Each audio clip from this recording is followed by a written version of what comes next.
Hello everyone, स्वागत है आप सभी का कंपटीशन कम्युनिटी के ऑफिशियल यूट्यूब चैनल युवा रोजगार पर। और यहाँ पर हम लोग डिस्कस करने वाले हैं रेलवे के प्रीवियस ईयर क्वेश्चंस को।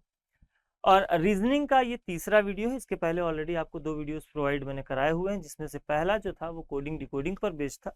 और वो वीडियो आपको देखना भी चाहिए, क्योंकि वहां पर मैंने कंडीशनल कोडिंग के क्वेश्चंस जो कि रेलवे के एग्जाम में पूछे गए हैं उसको भी मैंने डिस्कस किया है। और साथ ही साथ जो आपके बेसिक बनने वाले प्रश्न हैं, जिनमें alphabetical coding, numerical coding, Chinese coding, इस प्रकार के आपके प्रश्न थे। इसके बाद मैंने एक और इम्पॉर्टेंट टॉपिक को कवर अप किया, सिलॉक्स को, जहां पर आप रेलवे में प्रश्नों का जो स्तर है उसको आप समझ पाएंगे कि रेलवे के विभिन्न एग्जामों में प्रश्नों का क्या स्तर रहने वाला है, यानी कि आगामी परीक्षा में आपको किस तरीके के प्रश्न देखने को मिलने वाले हैं। और आज का भी जो ये सेशन है ये एक महत्वपूर्ण टॉपिक पर बेस्ड है। टॉपिक का नाम आप देख पा रहे हैं, ब्लड रिलेशन, जहां से क्वेश्चन देखने को मिलते ही मिलते हैं। तो चलिए भाई, फटाफट से आप लोगों को भी कॉपी पेन लेकर के तैयार हो जाना है और फाइनली अपने आप को टेस्ट करना है, अपना एक सेल्फ एनालिसिस करना है कि आप कितने तैयार हैं इस आगामी परीक्षा के लिए। ठीक है भाई, चलो तो देखते हैं यहाँ पर पहला प्रश्न। पहला प्रश्न आपकी स्क्रीन पर ये रहा, ठीक है, जो कि coded form of blood relation से पूछा गया है। Coded form of blood relation पर आधारित ये प्रश्न है, आसानी से बनने वाला प्रश्न है। ठीक है, ये एक्स्ट्रा डेटा है। With in second in questions को बनाया जा सकता है, आपको कुछ भी करने की जरूरत नहीं। फटाफट से आपने देखा, क्या देखा, फर्स्ट पर्सन का रिलेशन किससे दिया हुआ है, सेकंड पर्सन से। कैसे मूव ऑन करना है, राइट टू लेफ्ट। ठीक है, ये सारी चीजें मैंने बेसिक जब कॉन्सेप्ट कवर अप किए वहां पर मैंने बताई हुई है। पूछा क्या है यहाँ पर, पूछा है C is the child of L. Question mark की जगह पर क्या रखा जाए कि सी क्या हो जाए, एल का चाइल्ड हो जाए। तो जहां तक हमारे पास यहाँ पर कोड है, पहले इसको हम लोग क्या कर लेते हैं, लिख लेते हैं। तो 1 का मतलब क्या दिखाई दे रहा है, 1 का मतलब दिखाई दे रहा है सिस्टर, यानी कि एम क्या है, सिस्टर है किसकी, ओ की। फिर यहाँ पर 4 का मतलब क्या दिखाई दे रहा है, 4 का मतलब दिखाई दे रहा है मदर, यानी कि क्या है, माता है। और यहाँ पर दिखाई दे रहा है आपको 2 का मतलब हस्बैंड, 2 का मतलब हस्बैंड। अब अगर सी को क्या होना है, एल का चाइल्ड होना है, ध्यान से समझिएगा, ये इनकी बहन हो गई। ठीक है, तो ऑब्वियस सी बात है, सी को क्या होना पड़ेगा, ओ का या तो भाई होना पड़ेगा या तो बहन होना पड़ेगा। ठीक है, यहाँ पर क्वेश्चन मार्क की जगह अगर मैं बात करूं, सबसे पहले नंबर 1, अगर यहाँ पर मैं नंबर 1 रखता हूं तो देखेंगे आप कि ये इनकी सिस्टर हो जाएगी, यानी कि ओ क्या हो जाएगी, सी की सिस्टर हो जाएगी। अब ओ अगर सी की सिस्टर है, एम ओ की सिस्टर है, तो ये हो गए सिबलिंग्स, और ये इनकी माता, और ये इनके माता के पति यानी कि पिता हो जाएंगे। तो ऑब्वियस सी बात है, सी क्या हो जाएगा भाई, संतान हो जाएगा किसकी, एल की। तो यहाँ पर 1 भी हम रख सकते थे। साथ ही साथ अगर आप यहाँ पर देखोगे 5, यानी कि ओ अगर सी का भाई हुआ और ओ की सिस्टर एम हुई, तो भी ये तीनों क्या हो जाएंगे, सिबलिंग्स हो जाएंगे। और ये इनकी माता और ये इनकी माता के पति यानी कि पिता, तो भी सी क्या हो जाएगा भाई, संतान हो जाएगा किसकी, एल के लिए। तो यहाँ पर आंसर की जब हम बात करेंगे तो आंसर क्या हो जाएगा, या तो 1 या तो 5, आइदर 1 और 5। तो इस तरीके के बेहतर क्वेश्चन आपको देखने को मिलेंगे। देखो आइदर और का केस भी आपको देखने को मिल रहा है, तो कहीं ना कहीं बच्चा यहाँ पर मिस्टेक करता है, गलतियां करता है। तो आपको बेसिक कॉन्सेप्ट के साथ साथ विकल्पों पर भी ध्यान देते हुए चलना है। बेसिक कॉन्सेप्ट के साथ साथ विकल्पों पर भी आपको ध्यान देने की आवश्यकता है। क्लियर है भाई, चलिए मूव ऑन करते हैं अगले प्रश्न पर। अगला प्रश्न आपकी स्क्रीन पर एक और थोड़ा सा funny question, but blood relation का क्वेश्चन ये है। यहाँ पर जो डेटा दिया गया है आप इसको पढ़ सकते हैं। अमरूद अंगूर के पिता का इकलौता भाई है। ध्यान से समझिएगा, अमरूद अंगूर के पिता का इकलौता भाई है। तो अगर हम बात करें यहाँ पर, देखो अगर हम बात करें तो ये हो गए अंगूर, ठीक, यानी कि हो गया कौन, अंगूर। अंगूर के पिता का इकलौता भाई कौन है भाई, अमरूद है। अंगूर के पिता का इकलौता भाई कौन है, अमरूद है। क्लियर है। फिर आगे क्या बोला है, आम सेब की माँ है। आम जो है वो किसकी माता है, सेब की माता है। तो पूरी यहाँ पर फल मंडी आ गई है भाई। आम जो है वो क्या है, सेब की माता है। तो इस स्टेटमेंट से केवल आम का जेंडर स्पेसिफाई होगा, सेब का जेंडर स्पेसिफाई नहीं होगा। ठीक है, आम जो है वो क्या है, सेब की माँ है। फिर बोला है सेब कीवी का भाई है। अब सेब का भी जेंडर देखो स्पेसिफाई हो गया। सेब क्या है, कीवी का भाई है। सेब जो है वो भाई है किसका, कीवी का। तो जेंडर किसका स्पेसिफाई हुआ, जेंडर स्पेसिफाई हुआ सेब का। ठीक है, ये हो गया कौन, कीवी। आगे की अगर मैं बात करूं तो बोला है सेब के नाना की पत्नी, सेब के नाना की पत्नी, यानी कि अगर मैं बात करूं तो आम की माता के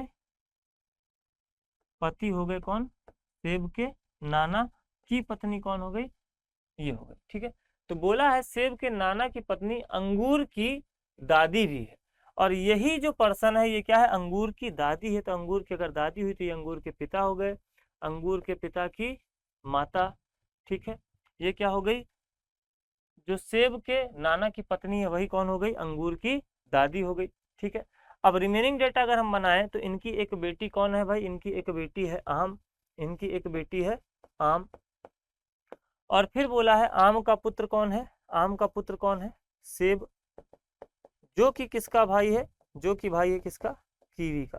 तो ये दो अलग अलग स्ट्रक्चर हम लोगों ने बनाए और इन दोनों स्ट्रक्चर को हमने कर दिया मर्ज। तो फाइनल स्ट्रक्चर हमारा बन करके तैयार है। पूछा है आम का अमरूद से क्या संबंध है, तो ये हो गए इनके भाई, और ये भाई की हो गई सिस्टर, यानी कि ये क्या लगेगी भाई, सिस्टर लगेगी। आंसर क्या हो जाएगा, ऑप्शन नंबर डी, आंसर हो जाएगा ऑप्शन नंबर डी। क्लियर है, तो ये बेहतरीन सा क्वेश्चन यहाँ पर आपको देखने को मिला, और आपको बताना भी है कि आप लोगों में से कितने लोगों ने कितने क्वेश्चंस के आंसर सही सही बनाए। ठीक है, चलिए मूव ऑन करते हैं अगले प्रश्न पर, मूव ऑन करते हैं अगले प्रश्न पर। एक और आपको पजल फॉर्म ऑफ क्वेश्चन देखने को मिल रहा है। तो दिए गए डेटा के लिए क्या करना है भाई, स्ट्रक्चर बनाना है। तो आप लोग वीडियो को पॉज करिएगा, आप लोग क्वेश्चन को बनाइएगा, और उसके बाद फिर यहाँ पर सोल्यूशन के साथ आप लोग मैच कराएंगे, और फाइनली बताएंगे कि पूछे गए प्रश्नों में से कितने प्रश्नों के उत्तर आपके सही सही आए। चलिए, तो बोला क्या है भाई, आई जे के एल एम और एन हॉकी खेल रहे हैं। ठीक है, इतने लोग क्या कर रहे हैं, हॉकी खेल रहे हैं। आई और एम क्या है, बहनें हैं, ध्यान से समझिएगा, आई और एम बहनें हैं। ठीक है, आई और एम बहनें हैं। फिर बोला है और एन एम का भाई है, एन क्या है, एम का भाई। क्लियर है भाई, आगे देखो क्या बोला है, के आई के चाचा का इकलौता बेटा है। के जो है वो आई के चाचा का इकलौता बेटा है, आई के पिता हो गए, उनका एक भाई हो गया, आई के चाचा का इकलौता बेटा कौन है, के है, उनका इकलौता बेटा कौन है, के है। प्रश्न की अगर हम बात करें तो पूछा है के का एम से क्या संबंध है। इसके आगे आपको स्ट्रक्चर बनाने की जरूरत नहीं थी, इसके आगे आपको स्ट्रक्चर बनाने की जरूरत थी ही नहीं, क्योंकि यहाँ पर जो डेटा आपसे पूछा गया है वहां तक आप डेटा निकाल चुके हैं केवल और केवल इन दो लाइनों से। ठीक है, केवल और केवल इन दो लाइनों से आप यहाँ पर वो डेटा प्राप्त कर चुके हैं जिसके लिए आपको आंसर करना है। तो पूछा क्या है भाई, हाउ इज के रिलेटेड टू एम, के का एम से क्या संबंध है। ठीक है, तो यहाँ पर ये हो गया एम के पिता, और ये उनके पिता का भाई यानी कि चाचा, और ये चाचा का बेटा। तो चाचा के बेटे को क्या बोलेंगे भाई, कजिन बोलेंगे, चाचा के बेटे को क्या बोलेंगे, कजिन बोलेंगे। आगे के स्ट्रक्चर पे आपको वर्क करने की जरूरत नहीं है। ठीक है, अब मान लो कुछ और डेटा दिया गया होता जिसके लिए आपको पूरा स्ट्रक्चर बनाना पड़ता, तो यहाँ पर देखो क्या बोला है, जे और एल के पिता के भाई के बेटे हैं, जे और एल के पिता के भाई के बेटे हैं। अब चाहे जे और एल यहाँ पर बना लो, चाहे इनका एक और भाई बना लो, फिर भी आपके इस क्वेश्चन का आंसर वही रहने वाला है। इस क्वेश्चन के आंसर में कोई भी परिवर्तन नहीं आने वाला है। यानी कि जे और एल को आप एम आई और एन के कजिन भी मान सकते हैं और सिबलिंग भी मान सकते हैं। दोनों आपके पास यहाँ पर पॉसिबिलिटीज बची हुई है, दोनों पॉसिबिलिटीज के साथ में आप जा सकते थे। ठीक है भाई, चलिए बढ़ते हैं आगे, मूव ऑन करते हैं नेक्स्ट क्वेश्चन पर। अगला प्रश्न, ठीक है, S is a female member of a family. S जो है एक परिवार की महिला सदस्य है। ठीक है, एंड हैज 3 चिल्ड्रन। एस किसी परिवार की महिला सदस्य है जिसकी कितनी संतानें हैं, जिसकी 3 संतान है, जिसकी 3 संतानें हैं। ठीक है, फिर बोला है M is the son of S. M जो है वो एस का पुत्र है, एम जो है वो एस का क्या है, पुत्र है। फिर बोला है M is maternal uncle of 2 girls who are not sisters. M 2 लड़कियों का मामा है, 2 लड़कियों का मामा है, और वो जो 2 लड़कियां हैं वो दोनों आपस में बहनें नहीं हैं, वो दोनों आपस में बहनें नहीं हैं। तो यहाँ पर बात को समझिएगा कि एम की ऑब्वियस सी बात है यहाँ पर कि 2 बहनें होंगी, क्योंकि एस की 3 संतानें हैं और उनकी एक एक बेटियां हैं।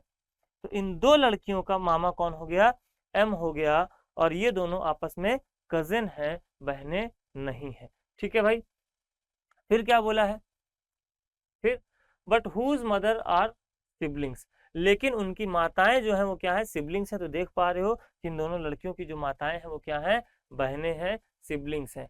Based on the information provided which of the following statement is most likely to be true. तो इसमें से कौन सा जो आपका स्टेटमेंट है वो सबसे ज्यादा सटीक या सही बैठता है, इसके बारे में यहाँ पर पूछा गया है। तो बोला है S has 2 sons and 1 daughter, ये बात तो गलत है कि एस की 2 बेटे हैं, ये बात क्या होगी, गलत हो गई। फिर बोला है S has 1 son and 2 daughters, S के जो है वो क्या है, एक बेटा और 2 बेटियां हैं। तो ये बात बिल्कुल यहाँ पर सही होती हुई आपको दिखाई दे रही। तो आगे आपको मूव ऑन करने की जरूरत नहीं थी, आगे के ऑप्शंस को आपको देखने की जरूरत नहीं थी, लेकिन फिर भी यहाँ पर क्वेश्चन में अगर आप गौर करोगे तो बोला है S has 1 son and the other 2 can not be determined. तो ये बात गलत है, क्योंकि यहाँ पर एस की 2 बेटियां हैं, ये बात निर्धारित की जा सकती है इस दिए गए डेटा के अकॉर्डिंग। फिर बोला है S has 1 son 1 daughter and third can not be determined. तो ये बात भी गलत है, यानी कि एस की 2 बेटियां हैं और एक बेटा है, ये बात निर्धारित की जा सकती है इस दिए गए डेटा से। क्लियर है भाई, यहाँ तक बात सभी को क्लियर है। चलिए मूव ऑन करते हैं अगले प्रश्न पर, नेक्स्ट क्वेश्चन पर मूव करते हैं, नेक्स्ट क्वेश्चन पर। तो ये सेम क्वेश्चन आपको हिंदी में भी मिल जाएगा, तो एक बार इसका आप लोग स्क्रीनशॉट ले लीजिएगा, ठीक है। ये सेम क्वेश्चन आपको हिंदी में भी मिल जाएगा, तो जिन बच्चों को हिंदी में क्वेश्चन को बनाना है एक बार इसका स्क्रीनशॉट ले लेंगे। चलिए अगला प्रश्न, नेक्स्ट क्वेश्चन, आते हैं अगले प्रश्न पर, ठीक है। एक संयुक्त परिवार में 9 सदस्य हैं, ध्यान से समझिएगा, एक संयुक्त परिवार में 9 सदस्य हैं, MNOPQRST और U। परिवार में 3 विवाहित जोड़े हैं, तो इसको लिख लेना भाई, 3 क्या है, मैरिड कपल है, 3 विवाहित जोड़े हैं। N एक डॉक्टर है समझिएगा, N एक डॉक्टर है, और O और P का भाई है। N जो है वो क्या हो गया, डॉक्टर हो गया, और वो किसका भाई है, O और P का। एक हो गया O, और एक मान लेते हैं यहाँ पर P, एक मान लेते हैं यहाँ पर P। अब O और P का जेंडर यहाँ पर स्पेसिफाई नहीं हो पाएगा, ठीक है। आगे क्या बोला है, आगे बोला है Q S की मदर है, Q is the mother of S, Q is the mother of S, अलग से लिख लो भाई, Q is the mother of S। फिर बोला है T M की पत्नी है, T M की पत्नी है, T इज मैरिड टू, अलग से लिख देता हूँ जहां पर स्पेस रहे, T जो है वो M की पत्नी, ठीक है। और M S का दादा है, M जो है वो S का दादा है। तो M अगर S का दादा है तो यहाँ पर ये हो जाएंगे इनके पति, और M यहाँ पर हो जाएगा M S का दादा है, ठीक है। यहाँ पर हो गया कौन, T। क्लियर इतनी बात, M जो है वो S का दादा है। आगे बोला जा रहा है O M की इकलौती बेटी है, क्या बोला है यहाँ पर, O M की इकलौती बेटी है। तो O M की इकलौती बेटी समझिए, तो O का जेंडर स्पेसिफाई हो गया, P का जेंडर स्पेसिफाई हो गया, और O जो है वो M की इकलौती बेटी है। तो यहाँ पर हो जाएगा कौन, M, यहाँ पर कौन हो जाएगा, यहाँ पर हो जाएगा भाई T, यहाँ पर हो जाएगा T। आगे की अगर हम बात करें तो 3 विवाहित जोड़े थे परिवार में, यहाँ पर क्या है, U P और R की बेटी है। तो U जो है वो किसकी बेटी है, P और R की। तो यानी कि P का ब्याह किससे हुआ है, R के साथ हुआ है, P का ब्याह हुआ है R के साथ। तो निश्चित रूप से यहाँ पर N का ब्याह किसके साथ होगा, N का ब्याह हो जाएगा Q के साथ। और Q की संतान कौन है, S, Q की संतान कौन है, S। अब बोला है डॉक्टर की पत्नी कौन है, डॉक्टर की पत्नी कौन है। तो डॉक्टर की पत्नी यहाँ पर देखने को मिलेगी आपको कौन भाई, Q। डॉक्टर की पत्नी आपको देखने को मिलेगी कौन, Q। क्लियर है। तो ऐसे यहाँ पर आपको ये बेहतरीन क्वेश्चन देखने को मिल रहे हैं। रेलवे की अगर हम परीक्षा की बात करें तो रेलवे की परीक्षा में जो प्रश्नों का स्तर है वो काफी बेहतरीन है, और आपको यहाँ पर इस तरीके के अच्छे क्वेश्चन देखने को मिलने वाले हैं, ठीक है भाई। चलिए एक और क्वेश्चन बना लेते हैं, एक और क्वेश्चन बना लेते हैं,